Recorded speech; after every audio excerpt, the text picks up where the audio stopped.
Ahmedabad airport પર બોમ્બની ધમકી, 181 લોકો પાસેથી 36 વખત લખાણ લેવાયું। 30 જાન્યુઆરીના રોજ કુવૈતથી દિલ્હી જઈ રહેલી ઇન્ડિગોની ફ્લાઇટમાં બોમ્બની ધમકી મળતા અમદાવાદના સરદાર વલ્લભભાઈ પટેલ આંતરરાષ્ટ્રીય એરપોર્ટ પર તેનું ઇમરજન્સી લેન્ડિંગ કરાવવામાં આવ્યું હતું। આ ઘટના બાદ તપાસ માટે એક અત્યંત જટિલ પ્રક્રિયા હાથ ધરવામાં આવી હતી। ઘટનાની મુખ્ય વિગતો। ધમકીનું માધ્યમ સીટ નંબર 14D નીચેથી મળેલી સફેદ રંગની ટીશ્યુ પેપર, જેના પર લીલી પેનથી અંગ્રેજીમાં ધમકી લખેલી હતી। ઓરિજિનાલિટીની ચકાસણી થઈ શકે તે હેતુસર 36 વખત નમૂના લેવામાં આવે છે। સમગ્ર પ્રક્રિયા સવારે 6:39 ચાલુ કરીને સાંજ સુધી પ્રક્રિયા ચાલુ હતી। લેન્ડિંગનો સમય સવારે 6:39 કલાકે વિમાનને આઇસોલેશન બે પર લેન્ડ કરાયું। તપાસ પ્રક્રિયા। બોમ્બ સ્ક્વોડને કોઈ વિસ્ફોટક મળ્યો નહીં, તેથી લેખકને શોધવા માટે ફોરેન્સિક પદ્ધતિ અપનાવવામાં આવી।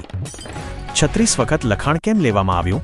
તપાસ દરમિયાન 175 મુસાફરો અને 6 ક્રૂ મેમ્બર સહિત કુલ 181 લોકો પાસેથી ટીશ્યુ પેપર પર 36 થી 36 વખત લખાણના નમૂના લેવાયા। આ પાછળના મુખ્ય કારણો નીચે મુજબ છે। 1. હસ્તાક્ષરની મૌલિકતા। વારંવાર લખાણ લખાવવાથી વ્યક્તિના કુદરતી અક્ષરોની લાક્ષણિકતાઓ પકડી શકાય છે। 2. છેતરપિંડી રોકવા। જો કોઈ વ્યક્તિ અક્ષરો બદલીને લખવાનો પ્રયત્ન કરે તો 36 વખત લખતી વખતે તે ક્યાંક ને ક્યાંક પોતાની મૂળ શૈલીમાં આવી જ જાય છે।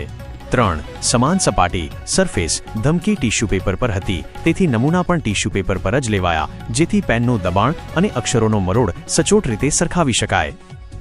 આગામી તપાસ। કુલ નમૂના। પોલીસ પાસે 6000મી વધુ હસ્તાક્ષરના નમૂના એકત્ર થયા છે। DFS તપાસ। Directorate of forensic science DFS આ નમૂનાઓની તપાસ કરશે। સમયગાળો। આ પ્રક્રિયામાં ત્રીજી 4 મહિના જેટલો સમય લાગી શકે છે।